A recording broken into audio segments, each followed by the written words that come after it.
Le jeu de la mort, une série disponible sur Prime Video. Si tu ne l'as pas encore regardé, écoute-moi quelques minutes et je te donne une mise en bouche. Salut les amis, je suis DK artiste, dessinateur et poète. Bienvenue sur cette chaîne. Nous allons parler de dessin, technique de dessin, tuto et de films et séries. En gros, l'avis du cinéphile lambda. Premier avis en dessin sur une série, j'ai décidé de changer de présentation pour les séries justement parce que je trouvais qu'une série, voilà, ça peut être un peu plus long, ça peut être voilà 1, 2, 3, 4 saisons. Le format de présentation des films, il est bien pour un film, voilà, pour un film qui va durer entre 1h30 et même 3h. C'est plus adapté. Maintenant, pour les séries, je voulais un peu changer. Ici, on aura tout d'abord les principaux crédits, où je vais parler notamment du créateur de la série, le réalisateur également, scénariste, voilà, peut-être des acteurs principaux. Ensuite, des informations générales, c'est-à-dire le nombre de saisons, le nombre d'épisodes, peut-être la durée des épisodes, qu'est-ce qu'on peut en tirer, qu'est-ce qui peut être remarquable par rapport à des épisodes ou même à des saisons. L'idée peut être développée dans une saison. En troisième partie, l'histoire et peut-être des personnages aussi, c'est-à-dire présenter des personnages et d'une façon un peu plus générale, présenter l'histoire en fait derrière la série ou bien peut-être par saison, ça va dépendre. En 4, le thème phare, hein, comme d'habitude, on essaie de dégager un thème et de voir 2-3 commentaires, ce qu'on peut dire par rapport à cela. Et en dernier point, mon avis. Donc, n'hésitez pas à me dire si ça c'est un plan que vous trouvez intéressant ou s'il faut peut-être aussi même l'adapter par rapport au film. À voir, on peut trouver du plus et du moins dans les deux formats, les deux types, ou alors chacun reste dans son couloir. Et je vais commencer déjà par vous donner les principaux crédits. Le jeu de la mort, c'est une série coréenne créée et réalisée par Ha Byung-hun. Il est également le scénariste, donc il a écrit, il a réalisé. Et on a quelques acteurs principaux, notamment la mort, joué par Park So-dam. On a Yi-jae, le personnage principal, qui est à l'affiche aux côtés de la mort, joué par Seo In-guk. Par la suite, dans la série, on trouvera des personnages comme la copine de Yi-jae, qui est Jisoo, jouée par Go Young-jung, la mère de Yi-jae, jouée par Kim Mi-kyung, et Park Tae-woo, le directeur du groupe Daikang, joué par Kim Ji-hoon, que vous avez déjà vu dans La Casa de Papel version coréenne. Donc, vu que c'est quelqu'un que vous avez certainement vu dans une série comme celle-là, j'ai voulu quand même marquer sa présence dans ce casting. Donc, cette série coréenne, on peut y trouver des genres comme le drame, la science-fiction, le thriller. Passons à présent aux informations générales. Nous sommes ici, comme je le disais, sur Le Jeu de la mort, donc une série coréenne sortie entre le 15 décembre 2023 et le 5 janvier 2024, avec des épisodes qui durent en moyenne 45 minutes, 45 à 50 minutes. Et vous vous demandez donc certainement combien de saisons, combien d'épisodes. On est là sur une série avec une saison, 8 épisodes, donc c'est un peu comme une mini-série, hein. C'est une série que voilà, vous pouvez regarder plutôt assez rapidement, quoi. Ça se voit vite, surtout que c'est intéressant. On ne va pas faire de suspense à ce niveau-là, c'est intéressant. Vu que c'est une mini-série, une saison 8 épisodes, je vais quand même vous donner la liste des épisodes quand même. Peut-être que si on était voilà, sur une série à 2, 3, 4 saisons avec peut-être 20 épisodes comme Blacklist, je parlerai pas dans ce sens-là, je présenterai plus des idées ou voilà les idées ou les plans de chaque saison. Donc là, on a une saison 8 épisodes. Le premier épisode s'intitule La mort. Le deuxième épisode, c'est Pourquoi tu vas en enfer. Le troisième épisode, c'est La mort ne peut rien nous prendre. Le 4e épisode, c'est la raison pour laquelle tu as peur de la mort. Le 5e épisode, il est impossible de vaincre la mort. Le 6e épisode, c'est souvenir. Et je marque un temps d'arrêt à cet épisode-ci. Parce que plus tard, lorsque je vais vous raconter l'histoire, bien sûr, sans spoiler, je veux juste vous faire comprendre que cette série, peut-être au démarrage, franchement, en fonction des attentes de tout un chacun, on peut se dire, ouais, c'est un peu long, pourquoi ci, pourquoi ça. Mais j'insiste sur l'épisode 6, souvenir, parce que c'est l'épisode qui met en fait qui donne tout le sens en fait à la série. Si je peux dire ça comme ça veut dire c'est l'épisode qui déjà fait le lien entre tous les précédents épisodes et entre tous les événements qui se sont passés dans la série jusqu'à cet épisode 6, souvenir. Et ça trouve même bien son nom de s'appeler souvenir parce que c'est là où ça va nous remettre en fait en perspective tout ce qui s'est passé dans la série et on va comprendre quelque part le but de la série, même si au titre, au nom des épisodes et même à l'épisode 1, la façon dont la série va être introduite, on peut comprendre plus ou moins ce quel est le but de la série. Mais vraiment, à l'épisode 6, souvenir, ce but est clairement identifié. Épisode 7, chance, et le dernier épisode, épisode 8, intitulé « Ne cherche pas la mort te trouvera ». À présent, passons à l'histoire et les personnages.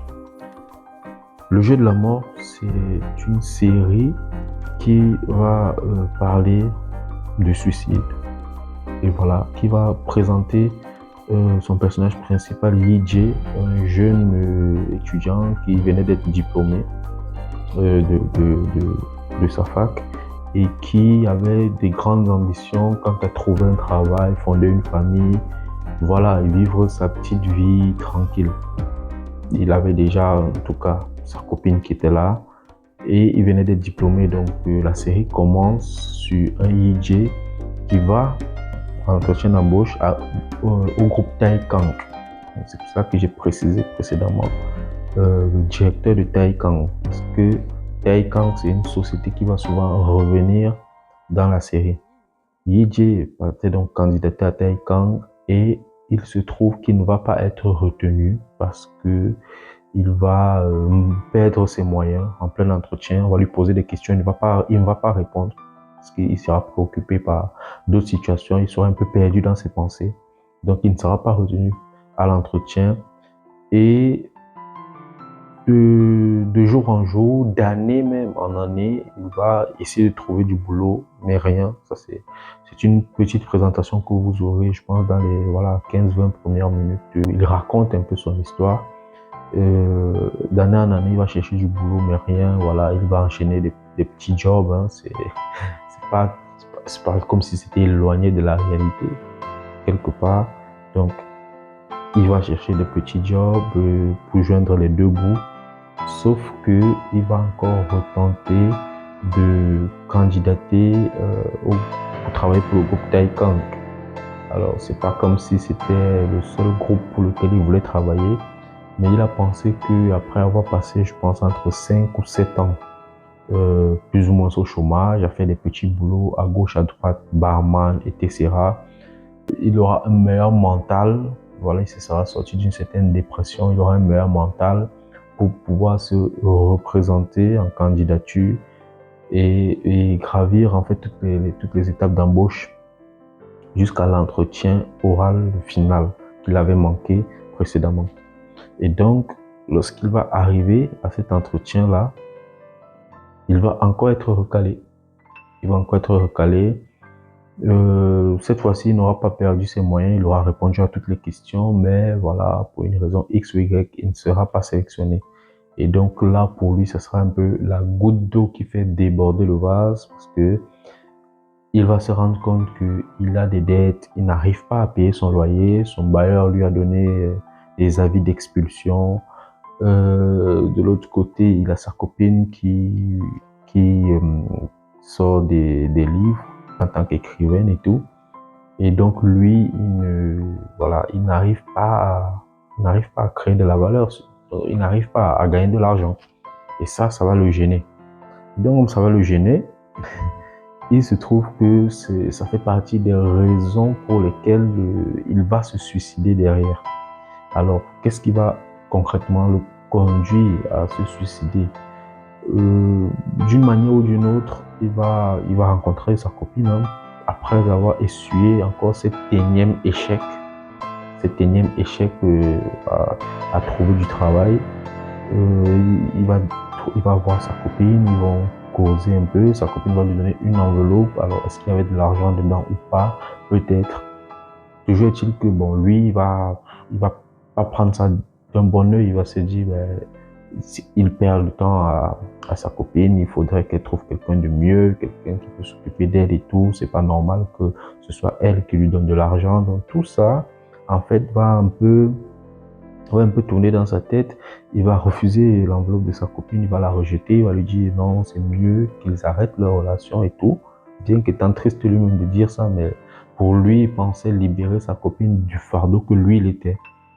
Et il va recevoir un coup de fil où toutes ses économies, il les avait placées en fait dans un investissement à risque. Je pense que c'était un investissement de crypto-monnaie grâce à un ami, et tout ça va s'effondrer. Donc, il se retrouve, il n'a pas de travail. Ses économies sont perdues dans la crypto-monnaie. Il rentre chez lui, ses affaires sont dehors parce que son bailleur l'a mis à la porte, et il vient de voir sa copine qui ne fait que lui donner de l'argent depuis des années, avec qui il a rompu. Pour lui, en fait, sa vie est finie, sa vie s'est effondrée, et pour lui, la mort n'est que le seul moyen d'échapper à toute cette souffrance. Donc, il va se suicider. Et c'est ça, en fait, l'histoire du film. C'est que on a Yi-Jae qui va se suicider. Et quand il va se suicider, il va rencontrer la mort. C'est aussi pour cela qu'on est sur de la science-fiction, parce qu'il va rencontrer la mort, discuter avec la mort, et la mort va lui faire comprendre, écoute, déjà tu t'es suicidé, tu me manques de respect, tu dis que tu n'as pas peur de la mort, et tu penses que moi je suis là pour abréger tes souffrances. Tu te trompes lourdement. Déjà, je vais te punir. Il faut savoir que tu vas aller brûler en enfer.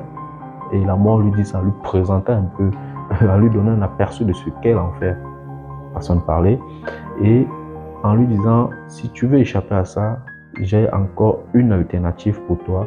Je vais te donner 12 chances, 12 vies, parmi lesquelles, si tu arrives, de personnes, en fait, je vais te donner 12 vies de personnes qui sont sur le point de mourir. Si tu arrives à garder ces personnes en vie, à rester en vie, alors tu pourras vivre la vie de ces personnes, tu pourras continuer à vivre. Tu auras une deuxième chance de vivre, en fait. Et donc, c'est ça le deal qui va se poser avec la mort, et il va enchaîner donc avec ces différentes vies. Yi-Jae pourrait incarner 12 personnes. Tout d'abord, un chef d'entreprise, Park Jin-tae, qui était l'ancien directeur de Taekang, parce que il va mourir dans un crash d'avion. Un cascadeur qui est payé pour réaliser les cascades les plus extrêmes. Un lycéen, Kwon Young-soo, que vous pouvez retrouver dans le film de match sorti sur Netflix. Le lycéen, lui, c'était un enfant qui est persécuté par des grandes personnes dans son lycée, et qui donc, par désespoir, va essayer de se suicider. Donc, il sera question pour Yi-Jae d'empêcher que cet enfant se suicide, et pourquoi pas de vivre la vie de cet enfant jusqu'à continuer d'avoir une nouvelle vie. Ensuite, il va entrer dans la vie d'un tueur à gages. De par son métier, on comprend qu'il y a beaucoup de risques pour quelqu'un comme ça de mourir dans des guerres de gangs et tout ça. Il va incarner un prisonnier. Le prisonnier aussi qui a été incarcéré pour délit de fuite. Non, pas pour délit de fuite. Il a été incarcéré pour homicide involontaire après un accident de voiture. Il va incarner un bébé qui est maltraité par ses parents. Il va incarner un mannequin. Le mannequin, lui, il avait une vie plutôt tranquille, et il s'occupait du salon de thé de ses parents. Il va aussi incarner un artiste peintre. L'artiste peintre, quant à lui, est, comment dire, il est un peu particulier. C'est un tueur en série, en gros. C'est un tueur en série, et il utilise le sang de ses victimes pour peindre des toiles exceptionnelles qui ont plus ou moins de grandes valeurs parce qu'il est aussi connu. Yi va aussi incarner un policier. En fait, le policier, il va suivre les traces de son père qui est mort au front, sauf que sa mère ne sera pas très d'accord avec ça, donc par souci, par respect pour sa mère, il ne va pas souvent se mettre en danger dans ses missions de police. Il va également incarner un sans-abri, ensuite un employé de bureau, et il va se rendre compte que l'employé de bureau avait la vie que lui, il voulait, c'est-à-dire un travail, une femme, des enfants.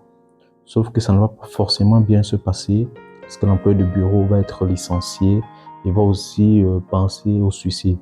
C'était la 11e personne, donc la 12e personne que Yi va incarner. Je vous laisse le mystère pour que votre voyage soit agréable. Vous pouvez regarder la série et vous allez voir, c'est très surprenant. Pour ceux qui ont l'habitude de regarder les K-dramas, je pense que ce sont des acteurs que vous reconnaissez aisément. Passons à présent au thème phare, le suicide. La mort n'a pas arrêté de lui dire qu'il était égoïste et qu'il ne se préoccupe pas des gens qui souffrent, il ne pense qu'à lui. Le personnage principal a déclaré durant toute la série que la mort n'est qu'un moyen d'abréger ses souffrances. Donc en fait, il a un point de vue que lui il défend, et peut-être que ça se comprend ou pas, parce que si on fait le résumé un peu de sa situation avant qu'il ne recourt au suicide, il venait de rater un énième entretien d'embauche. Il a vu sa copine, il a rompu avec sa copine parce que voilà, sa copine lui donnait de l'argent pendant plusieurs années. Il trouvait que lui ralentissait sa copine et qu'il était un fardeau pour elle. Cette copine ne la méritait pas. Il rentre chez lui, il constate que son bailleur a mis ses affaires dehors sous la pluie parce qu'il n'a pas payé de loyer, il a des impayés de loyer depuis plusieurs mois. Et ses économies sont parties en fumée parce qu'il les a placées dans un fonds de crypto-monnaie recommandé par un de ses amis et ça s'est envolé. Donc en fait, il a tout perdu. Pour lui, il a tout perdu et donc pour lui, la seule solution, c'est le suicide. Maintenant, pourquoi est-ce que le suicide aussi est un peu comme un thème principal? Enfin, le suicide ou la mort, hein, mais plus le suicide pour moi. Pourquoi est-ce que c'est un thème principal de cette série? On va voir plein de personnages qui songent au suicide, notamment le lycéen harcelé, qui voilà, un lycéen harcelé comme ça, un petit enfant, il n'en peut plus, il veut se suicider, il veut arrêter de souffrir. Pareil, l'employé de bureau aussi qui a tout perdu, il perd son boulot, lui aussi il pense à se suicider. En fait, on ressent vraiment le désespoir de certains personnages qui ne trouvent que pour refuge le suicide. Alors, est-ce que le suicide, c'est vraiment l'option ou non? Quelque part, dans toute la série, la mort va essayer, l'un des messages que la mort va vouloir faire entendre à Yi, c'est que il ne s'est pas soucié de la peine qu'il causait aux gens. Il ne s'est pas soucié de la peine que sa copine allait ressentir ou a ressenti. Il ne s'est pas soucié de la peine que sa mère a ressentie. En fait, les personnes qu'il aimait, il ne s'est pas soucié de la peine à ces personnes-là. C'est pour cela que la mort lui dit tout le temps, tu es égoïste, tu es un idiot, tu ne penses qu'à toi, tu ne te soucies pas de la peine des autres. Mon avis sur la série, c'est une très bonne série. De toutes les manières, les K-dramas, ça fait plusieurs années que voilà, ils sont au top du top. Ils nous proposent des contenus riches, intéressants, et qui touchent même à des sujets sociaux. Parce que là, un cas comme celui-ci où tu as un EJ qui, quelque part, il a fait ses études, il a fait ci, il cherche du boulot, il ne trouve pas. Il fait des petits jobs à gauche, à droite pour joindre les deux bouts, pour avoir un peu d'argent pour payer son loyer. Il est parfois barman, parfois livreur. Et en fait, on ne se rend pas compte que des personnes comme ça, qui même dans la vraie vie, peuvent vivre une vie plutôt classique, normale, ainsi, peuvent en fait aussi souffrir derrière d'une grosse dépression qui peut conduire au suicide. Ça peut être une raison parmi tant d'autres autres de suicide qu'il existe dans le monde. On va rester dans le cadre de la série et se dire, on a un personnage qui a un certain profil psychologique et qui a certaines situations de vie qui l'ont poussé à opter pour le suicide. Alors la grande question est de savoir finalement, est-ce qu'il va regretter de s'être suicidé ou pas? À force de vivre d'autres vies, de vivre même la vie de personnes aussi qui voulaient se suicider comme lui. est-ce que ça va lui permettre d'avoir un autre regard sur le suicide, de comparer même les souffrances, ce qui est en réalité très difficile à faire. Parce que pour lui, sa souffrance était vraiment la plus grosse. Or, même quand il va analyser, prendre du recul, regarder la vie que sa mère a menée, a vécue, et la vie, tout ce que sa mère a fait pour qu'il puisse faire des études et tout ça, il va se rendre compte que sa mère a souffert même plus que lui. Donc, la souffrance, à un moment donné, elle devient aussi relative. Mais en tout cas, ce que je dis, c'est que cette série, nickel, rien à redire. Ça touche, voilà, il y a un peu de sang, un peu de violence. De toute façon, la mort avait prévenu Yidji que, au fur et à mesure, il éprouverait plus de souffrance dans ses morts. Vous allez souffrir de plus en plus. Et c'est pas forcément une souffrance physique. C'est, voilà, c'est également une souffrance même morale. C'est, voilà, il y a des morts qui vont être assez atroces, mais il y a des morts qui vont être très douloureuses, plus dans le cœur que dans la chair. Donc, c'est une série que je recommande vivement. Si vous n'avez pas encore regardé, n'hésitez pas à sauter sur l'occasion. 8 épisodes, vous verrez, ça se voit très vite. N'hésitez pas à vous abonner, à liker et à partager, ça fait toujours plaisir. J'espère que vous avez apprécié cette vidéo. Dites-moi ce que vous avez pensé de ce dessin dans les commentaires. Pour tous vos besoins de portrait de commande, je vous laisse mon adresse mail dans la description et dans le premier commentaire également. On se dit à la semaine prochaine pour un nouveau dessin. C'était DKN Script Art. Bye.